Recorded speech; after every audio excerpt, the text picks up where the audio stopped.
Hi everyone. हर एक student इस वक्त कट ऑफ के बारे में काफी ज्यादा पूछ रहा है। एवरीवन इज कंसर्न्ड अबाउट कि ठीक है, प्रोविजनल आंसर की आ गई, हमने हमारे स्कोर्स निकाल लिए, नाउ हमारा नेट होगा या नहीं, हमारा जेआरएफ होगा या नहीं। क्या कट ऑफ रहने वाली है दिसंबर की, everyone wants to know. Although examination का रिजल्ट बहुत ही जल्द आने वाला है, 31 दिसंबर के आसपास आपके एग्जामिनेशन के रिजल्ट्स अनाउंस होने के पूरे चांसेस हैं, बट स्टिल अभी है 10 दिन का time and students just want to know कि क्या वो सेफ एरिया में है या उनको फिर से लग जाना चाहिए, प्रिपरेशन करनी चाहिए। आज की इस वीडियो में मैं कट ऑफ एनालाइज करने वाली हूँ आपका जून 2025 का, जिससे कि हम दिसंबर के बारे में एक आइडिया लगा लेंगे। और अगर हम इस एरिया में हैं, इस रेंज में हैं, तो हम सेफ एरिया में हैं एंड हमारा नेट और जेआरएफ होने के चांसेस हैं। This is what we can from here we can analyse. ठीक है, अब आपकी जो कट ऑफ है जून की, अगर आप देखोगे आपको बहुत ज्यादा आइडिया मिल जाएगा कि इस बार की कट ऑफ कैसी जाएगी, कंसिडरिंग आपका पेपर का लेवल कैसा आया था, क्वेश्चंस आपके कैसे आए थे। मैं आपको यहाँ पर एक आइडिया दे सकती हूँ डिपेंडिंग ऑन योर सब्जेक्ट कि आपकी इस बार की कट ऑफ क्या जाएगी। ठीक है, चलो लेट्स स्टार्ट। सबसे पहला अगर आप यहाँ पर सब्जेक्ट देखोगे तो that is economics, rural economics. ठीक है, आपकी जून की जो कट ऑफ गई थी for JRF was 196 and assistant professor की हमारी कट ऑफ थी 170। इसकी जो कट ऑफ है इसके आसपास ही रहने वाली है। रूरल इकोनॉमिक्स की जो कट ऑफ है फॉर अनरिजर्व्ड कैटेगरी वो आपकी कुछ 195 से लेके 210 तक जाने के चांसेस हैं। ठीक है, ऐसा मैं इसलिए बोल रही हूँ क्योंकि इस बार का जो पेपर आया था वो सेम ही आपके लेवल का था। जून के कंपैरिजन में आपका रूरल इकोनॉमिक्स बहुत डिफिकल्ट नहीं आया था, इसलिए आसपास ही आपका ये कट ऑफ जाएगा। 210 मैंने अपर लिमिट इसलिए यहाँ पे रखी है क्योंकि पेपर आपका सेम लेवल पे आया था, तो जून के तो पेपर एंड जून के जो पेपर के अकॉर्डिंग स्टूडेंट्स ने प्रिपरेशन करी होगी, तो इस बार दिसंबर के अंदर उन्होंने अच्छा मार्क्स हो सकता है सिक्योर किया हो। कट ऑफ आपकी 210 तक जाएगी, right. And for the net, for the assistant professor आपकी कट ऑफ यही 170 से 180 के बीच में रेंज कर सकती है। Next coming on to the other category, आप लोग बाकी कैटेगरीज भी देख सकते हो, वैसे ही ओबीसी आप बाकी कैटेगरीज का भी कैलकुलेट कर लेना। Okay, next subject 02 political science. तो पॉलिटिकल साइंस की हम बात करते हैं, यहां पे सबसे ज्यादा स्टूडेंट्स डिस्टर्ब हुए थे पॉलिटिकल साइंस का पेपर देख के। दे वर थिंकिंग कि क्वेश्चंस हमारे बिल्कुल कॉन्सेप्चुअल आ गए थे, मतलब नॉट कॉन्सेप्चुअल, फैक्चुअल, जहां रटे रटाए आंसर्स करने थे। बहुत आपका डिफिकल्ट पेपर माना गया इस बार का, स्टूडेंट्स ने बोला। तो अगर हम जून के कट ऑफ को देखें तो 244 गया था जेआरएफ का एंड 218 गया था हमारे नेट का, क्योंकि इस बार पेपर थोड़ा डिफिकल्ट आया। स्टूडेंट्स ने जो एक्सपेक्ट किया था वैसा क्वेश्चंस हमारे पेपर में नहीं देखने को मिला, तो आपकी यहाँ पे कट ऑफ गिरेगी। इस बार आपकी कट ऑफ गिर सकती है। जून में हमारी कट ऑफ इसलिए बढ़ गई थी क्योंकि जून में पेपर आसान आया था एंड अब हमारी जो है पेपर डिफिकल्ट आया, तो कट ऑफ जो है यहां से बढ़ेगी नहीं बट घटेगी। जहां पे हम मान रहे हैं कि आपका 230 मार्क्स के आसपास जेआरएफ हो जाना चाहिए, एंड अगर आपका कुछ 210 या 210 से भी कम, 200 मार्क्स नॉट 210, 200 मार्क्स के आसपास है, तो आपका बहुत आराम से नेट हो जाएगा। ठीक है, आपके जेआरएफ होने के chance in the unreserved category is 230, जो इसका कट ऑफ इस बार जा सकता है, एंड नेट 200 के अंदर हो जाना चाहिए। बट हाँ, कंसिडरिंग कि यहाँ पॉलिटिकल साइंस के स्टूडेंट्स बहुत ज्यादा होते हैं, तो ये जो 200 मार्क्स है ना, ये 210 के आसपास पहुंच सकता है। तो आप अपने आप को सेफ स्कोर में तब मानना जब आप 200 से 210 के बीच में लाई कर रहे हो, तो आपका ये सेफ स्कोर होगा फॉर अनरिजर्व्ड कैटेगरी। बाकी कैटेगरी से इससे कम होता है। ठीक है, आप उसके अकॉर्डिंग एक अंदाजा लगा सकते हो। पॉलिटिकल साइंस क्योंकि पेपर टफ था, तो हम मान रहे हैं कि कट ऑफ इसकी थोड़ी कम होगी than the previous one. Third subject पे चलते हैं, दैट इज आपका फिलॉसफी। फिलॉसफी का पेपर इस बार भी उसी रेंज का, मतलब उसी हम बोल सकते हैं लेवल का आया था जैसा हमारा जून में हमें पेपर देखने को मिला था। जून में इसकी कट ऑफ गई थी 222 marks, that is 222 for the JRF and 194 for the net. ठीक है। सो यहाँ पे आपका जो फिलॉसफी के अंदर आपको कट ऑफ देखने को मिलेगा इसके आसपास ही मिलेगा। सो 220 से लेके 230 तक हम जेआरएफ मान सकते हैं, एंड वही 190 से लेके 200 तक विल बी द नेट। यहाँ पे नेट आपका क्लोज हो जाएगा। सो आफ्टर फिलॉसफी मैं अनरिजर्व्ड कैटेगरी का बता रही हूं, तो इसको आप ध्यान में रखना। For the other subject psychology, psychology के अंदर आपका जून का अटेम्प्ट जो था काफी अच्छा था, जहां पे आपकी कट ऑफ बहुत हाई गई थी क्योंकि पेपर बहुत अच्छा आया था, आपका पेपर बहुत इजी आया था, तो 248 was the cut off. And वहीं अगर हम नेट को देखें तो नेट का कट ऑफ था 226। इस बार आपकी साइकोलॉजी की जो कट ऑफ है वो बढ़ेगी नहीं, क्योंकि पेपर आपका उसी लेवल का आया था, हम बोल सकते हैं जून से डिफिकल्ट आया था, तो ये कट ऑफ इसके आसपास ही रेंज करने के चांसेस है। दैट इज हम कह सकते हैं 240 से 250 के बीच में आपकी कट ऑफ जाएगी। हाँ, 240 से 48 के बीच में क्लोज हो जानी चाहिए, इसके ऊपर नहीं जाएगा, क्योंकि जून के अटेम्प्ट में यहाँ पर हमारा पेपर थोड़ा डिफिकल्ट देखने को मिला था। और वैसे ही हमारा जो नेट है वो 215 से लेके 220 के बीच में क्लोज होना चाहिए। ठीक है, नेक्स्ट सब्जेक्ट हम देखते हैं।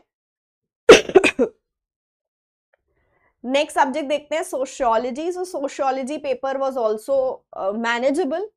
लास्ट ईयर आपकी कट ऑफ 220 गई थी, इस बार की जो कट ऑफ है फॉर जेआरएफ वो 210 के आसपास होनी चाहिए, इस रेंज के बीच में आपकी कट ऑफ रहेगी। एंड नेट का आपका कट ऑफ यही सेम रेंज में रहेगा, 190 है अगर आपका, तो आप खुद को सेफ में मान सकते हो for the subject sociology. Next हम सब्जेक्ट के ऊपर आ जाते हैं जो ऑब्वियसली हर एक स्टूडेंट, मतलब यहाँ हिस्ट्री के भी मेजॉरिटी स्टूडेंट होते हैं, हिस्ट्री के लिए भी काफी क्वेरीज अभी तक आ चुकी हैं कि मैम हिस्ट्री में क्या कट ऑफ जा सकती है। तो आपका जो जून का पेपर आया था ना हिस्ट्री में, थोड़ा सा टफ आया था, तो आप देख रहे हो कट ऑफ डाउन है, ये जून की बात है। लेकिन हम दिसंबर देखें तो पेपर आपका इसके कंपैरिजन में इजी था। बहुत से हिस्ट्री वाले स्टूडेंट हो सकता है इससे मुझे बोलो कि मैम इजी तो इतना नहीं था, लेकिन यस जून के कंपैरिजन में पेपर इजी था। हम इसको मॉडरेट लिख सकते हैं सो दैट आपको बहुत ज्यादा हर्ट ना हो। तो पेपर मॉडरेट आया था इन कंपैरिजन टू जून। सो आपका ये जो कट ऑफ है ये बढ़ेगा, कट ऑफ बढ़ेगा और अच्छा खासा कट ऑफ बढ़ सकता है। For the unreserved category JRF आपका 200 तक जाएगा, एंड नेट के लिए आपका 162 था जो कि अगेन कम है। नेट भी आपका अच्छा खासा बढ़ के यहाँ पे 190 तक जा सकता है। सो हिस्ट्री के अंदर आपका जो नेट है वो 190 तक जा सकता है। ठीक है, okay, next subject we have is anthropology. So आपका 206 के आसपास ही इस बार भी रहेगा। 200 अगर आपका है तो आप अपने आप को सेफ में मान सकते हो, एंड यही आपका 185 बन रहा है अगर, तो आप खुद को अंडर नेट कैटेगरी रख सकते हो, सेफ मान सकते हो। नेक्स्ट कॉमर्स के ऊपर आ जाते हैं। तो कॉमर्स के अंदर आपका जो कट ऑफ है लास्ट टाइम 224 गया था, इस बार इतना ज्यादा तो नहीं जाएगा, 224 तक नहीं जाएगा। आपका जो कट ऑफ है ना कॉमर्स में वो 206 के आसपास आपका कट ऑफ जाएगा। सो कॉमर्स के अंदर 206 या बोल सकते हैं 205 प्लस आपका आ रहा है, तो आप खुद को जेआरएफ मान सकते हो। एंड वही अगर हम नेट की बात करें, ठीक है, वही अगर हम नेट की बात करें तो 180 अगर आपका 180 के आसपास आपका है तो नेट के आपके यहाँ पे चांसेस हो जाते हैं। नेक्स्ट फॉर एजुकेशन हम ले लेते हैं। तो एजुकेशन के अंदर आपका लास्ट ईयर कट ऑफ गया था 206, ठीक है, और आपका नेट का जो हमारा कट ऑफ गया था वो था 182। इस बार आपका कट ऑफ यही आसपास ही रहने के चांसेस है एजुकेशन के, 206 208 तक आपका एजुकेशन का कट ऑफ जाएगा फॉर जेआरएफ। और नेट के लिए हमारा जो कट ऑफ है वो 196 के आसपास होगा, 196 के आसपास होगा आपका नेट का cut off for the subject education. Social work का कट ऑफ यही आपका, सोशल वर्क आपका जैसे हो गया, सो इसका कट ऑफ यही रहने वाला है, इसी के आसपास रहने वाला है, ±5 आप मान सकते हो कि सोशल वर्क, वही डिफेंस स्ट्रैटेजी भी आपकी ±5 के ही रेंज में जाएगी। ठीक है, अब क्योंकि ये सारे जो सब्जेक्ट्स है ना ये मेजॉरिटी स्टूडेंट्स के नहीं होते हैं, सो यहाँ कंपटीशन ज्यादा होता है, तो इनकी कट ऑफ आप हाई ही मानोगे। जो ऐसे सब्जेक्ट्स है ना जो बहुत पॉपुलर नहीं है उनकी कट ऑफ ज्यादा ही जाती है, क्योंकि वहां कंपटीशन होता है, वहां स्टूडेंट्स कम होते हैं। होम साइंस का कट ऑफ अगेन इसी रेंज में आपको मिल जाएगा, ±5 आप मान सकते हो for home science. Public administration की अगर हम बात करें तो भाई पब्लिक एडमिनिस्ट्रेशन में हमारी कट ऑफ लास्ट ईयर अच्छी खासी 224 तक गई थी और आपकी नेट की कट ऑफ 198 गई थी। इस बार भी आपको पब्लिक एडमिनिस्ट्रेशन में 220 सेफ स्कोर मानना है फॉर जेआरएफ, और वहीं 190 प्लस अगर आपका आ रहा है तो आप खुद को सेफ मानोगे for the category of net. ये सभी स्कोर मैं आपको बता रही हूं for the unreserved category. Population studies के अंदर भी आप ±5 रख सकते हो, ±5 को आप टारगेट कर सकते हो for net and JRF. Okay, musics हो गया, म्यूजिक में भी आपके कट ऑफ हाई ही जाएगा, जैसे लास्ट टाइम 222 गया था, इस बार भी आपका इतना ही कट ऑफ जाने के चांसेस हैं, क्योंकि मैंने बोला वो सब्जेक्ट्स जो बहुत ज्यादा पॉपुलर नहीं होते हैं उनमें कट ऑफ हाई जाती है। अब आप देखो, इससे ही आप अंदाजा लगा सकते हो कि मैम ये पॉपुलर इतने सब्जेक्ट्स नहीं है, इसमें सिर्फ 10 बच्चों के ही जेआरएफ हुए थे। तो सोचो कितना कंपटीशन है यहाँ पर। और 166 स्टूडेंट का क्या हुआ था, नेट हुआ था, सॉरी 158 स्टूडेंट का नेट हुआ था। तो यहाँ पर जो स्टूडेंट्स हैं कम होते हैं, इस वजह से कंपटीशन यहाँ पे ज्यादा रहता है। मैनेजमेंट की हम बात कर लेते हैं। मैनेजमेंट बहुत से स्टूडेंट ने इस बार बोला था कि बहुत डिफिकल्ट पेपर आया था, बट नहीं, पेपर आपका मैनेजमेंट का बहुत ज्यादा डिफिकल्ट नहीं आया था। हम यहाँ पे कट ऑफ, हाँ थोड़ा डिफिकल्ट था जून के कंपैरिजन में, कट ऑफ हम यहाँ पे 206 मान रहे हैं, एंड फॉर दी नेट आपकी कट ऑफ 190 मानी जा रही है। ठीक है, 190 मतलब 185 से 190 के बीच में आपकी कट ऑफ जाएगी मैनेजमेंट की। ठीक है, next we have language paper. तो लैंग्वेज पेपर या जितने भी ऐसे पेपर्स हैं ना जिसके अंदर आपकी बंगाली हो गया या जितने भी लैंग्वेज पेपर हैं, इसमें आपकी कट ऑफ यही इसी रेंज में रहने वाली है। तो हम हिंदी की बात कर लेते हैं, तो हिंदी का हमारा कट ऑफ कहां से कहां तक जा सकता है। ठीक है, सो हिंदी का कट ऑफ आपका लास्ट टाइम 218 तक गया था, इस बार आप खुद को 210 प्लस में ही सेफ मानोगे, एंड 195 है अगर आपका या उससे ज्यादा है तो खुद को नेट के अंदर आप रखोगे।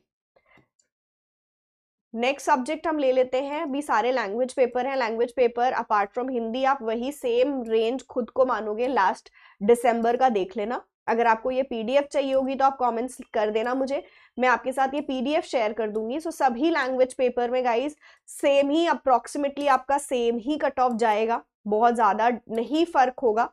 सो अगर खुद को लास्ट ईयर के कट ऑफ के अंदर देख रहे हो तो आप मान सकते हो you are in the safe. अच्छा, अब हम इंग्लिश के ऊपर आ जाते हैं, तो इंग्लिश की कट ऑफ के ऊपर डिस्कशन हम कर लेते हैं। लास्ट ईयर गया था इंग्लिश का कट ऑफ हमारा 188, बट इस बार आपका इंग्लिश का पेपर कंपैरेटिवली जो है, ठीक है, कुछ ऐसे क्वेश्चन जरूर आए थे आपके जो फैक्चुअल थे। क्रोनोलॉजी बहुत ज्यादा पूछी जा चुकी थी आपसे, ठीक है, आपका क्रोनोलॉजी आया था। तो लास्ट ईयर जून में, मतलब आपका जो जून का पेपर था वो भी टफ था। जून के कंपैरिजन में दिसंबर उतना टफ नहीं था, बट हाँ आपके दिसंबर अटेम्प्ट में भी काफी अनप्रिडिक्टेबल क्वेश्चंस आए थे। काफी आपके क्वेश्चंस आए थे ऐसे जो सिलेबस में आउट ऑफ सिलेबस क्वेश्चंस बोल सकते हो, क्योंकि सिलेबस में मेंशन नहीं है क्रोनोलॉजी ऑफ ऑथर्स, और इस तरह के एब्सर्ड क्वेश्चंस वाज आस्क्ड। सो इस बार कट ऑफ बढ़ेगा, आपका 200 तक जा सकता है इंग्लिश का। यस, लास्ट ईयर 188 गया था जून के अंदर, तो वहां पेपर और भी ज्यादा इससे डिफिकल्ट आया था, बट अभी इस बार हम 200 मान रहे हैं फॉर इंग्लिश, एंड नेट आपका 188 के अराउंड आपका नेट होगा इंग्लिश के अंदर। So rest we have all the language papers, और लैंग्वेज पेपर के अंदर वही सेम ±5 से ज्यादा इसका चेंज नहीं देखने को मिलेगा। हम सीधा आ जाते हैं इसके बाद, so you can see all language paper. ठीक है, फिजिकल एजुकेशन को देखते हैं। तो फिजिकल एजुकेशन का जो कट ऑफ है इस बार आपका 210 प्लस जाने के चांसेस हैं, and for the net it will be 190। ठीक है, फिजिकल एजुकेशन में 190 तक आपका नेट होगा, और उसके बाद अगर हम जेआरएफ को देखें तो इट इज 210।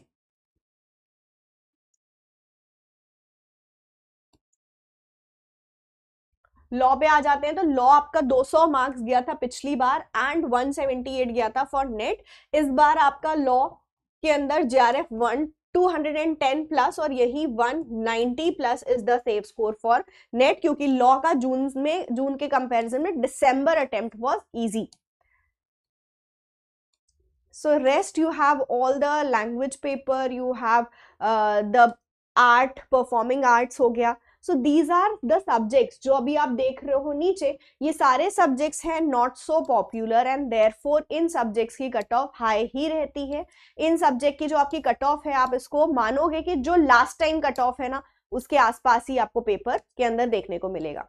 ठीक है. So these were some subjects. अब यहाँ पर हम ज्योग्राफी के ऊपर आ जाते हैं. तो ज्योग्राफी कोड 80, इसका जो कट ऑफ लास्ट ईयर था वो 216 था एंड 192 था फॉर दी JRF. इसका कट ऑफ यही आसपास रहेगा, बट 220 प्लस हम मान रहे हैं for the net for the JRF category, और वही हम 200 मार्क्स मान रहे हैं. 200 नहीं, ज्योग्राफी का 200 नहीं, एक मिनट. ज्योग्राफी 195 प्लस आपका जा सकता है नेट के लिए.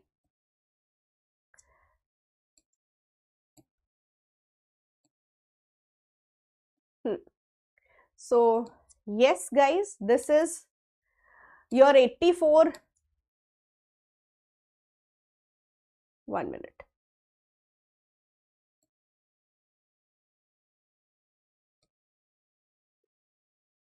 These are different subjects of UGC net, जिसकी मैंने कट ऑफ आपके साथ डिस्कस करी है. इस कट ऑफ को आप बेस मान सकते हो एंड वेल रिसर्च्ड ये मैं कट ऑफ आपको लेके आई हूँ, आपको मैं बता रही हूँ. सो आप लोगों को ये कट ऑफ मान के चलना है. आपके पेपर की डिफिकल्टी लेवल के अकॉर्डिंग हमने ये कट ऑफ बनाई हुई है. So do let me know in the comments कि क्या आप सेफ स्कोर में आ रहे हो, सेफ जोन में आ रहे हो, या आप सेफ जोन में नहीं आ रहे हो. जो नहीं आ रहे हैं, बिल्कुल आपको परेशान नहीं होना है, क्योंकि जितना परेशान करोगे उससे कोई रिजल्ट नहीं मिलेगा. आप उस अपने एनर्जी को चैनलाइज करो into preparing for the next cycle, क्योंकि अब इस बार मान लो कि मुझे करना ही है जून में अपने एग्जाम को क्लियर, और हमारे पास दिसंबर का टारगेट ही नहीं रखना है. सोचना ही नहीं कि दिसंबर में दे लेंगे. June is the last attempt for all those जो नहीं क्लियर कर रहे हो. अब आप जो है कैसे अपनी जून की तैयारी करोगे, किस तरह से आपको अपनी पढ़ाई करनी है सो दैट जून में हो ही जाए श्योर शॉट. इसके ऊपर भी मैं वीडियो बनाऊंगी, क्योंकि मुझे कुछ स्टूडेंट्स के मैसेज आ रहे हैं कि मैम हमारा जो है पेपर 1 में अच्छे स्कोर्स थे तो पेपर 2 कहीं पर हमारा लैग कर रहा है, नहीं हुआ नेट, या वाइसी वर्सा. सो अब वो स्टूडेंट्स कैसे तैयारी करेंगे जो अभी दिसंबर का टाइम दे चुके हैं, उनका नहीं आ रहा है सेफ एरिया में. तो how and what should be there strategy I will be discussing in one video, separate video मैं इसके ऊपर बनाऊंगी. वो वीडियो जरूर से देखना and we'll be very soon starting on YouTube, जहां पर हम जून अटेम्प्ट के लिए क्लासेस लेके आएंगे. पेड क्लासेस आपकी स्टार्ट हो चुकी हैं, तो पेड कोर्सेज में एडमिशन ले सकते हो. जून के अटेम्प्ट के लिए हम सबसे पहले प्रीवियस ईयर क्वेश्चन सॉल्व करने से शुरू करेंगे and moving ahead we will be bringing some important topics, जिससे कि जो सभी यूट्यूब से भी प्रिपेयर कर रहे हो उनके भी अच्छे खासे कंटेंट कवर हो जाए. ठीक है, चलो bye bye, I love you, take care.